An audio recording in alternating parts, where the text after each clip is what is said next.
Good evening mga chura, again and again. Dito ako sa pool, private pool ng Pampanga. Private pool. Uh, Private pool yan mga chura. Andun yung kubo namin. Ay, style ang kubo nila. Again and again, parang kulungan ng manok. Pero maganda siya mga chura.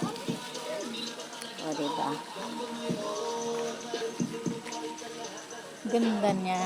Under construction pa siya. Hindi pa natapos yung main gate. Tsaka iilan pa lang nag-o-open na ano niya. Nabusog ako.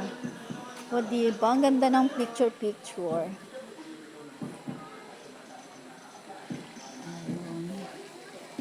Under construction pa siya mga turang. Kaya ang gumagana na pool, ito pa lang. Nag-iisa pa lang.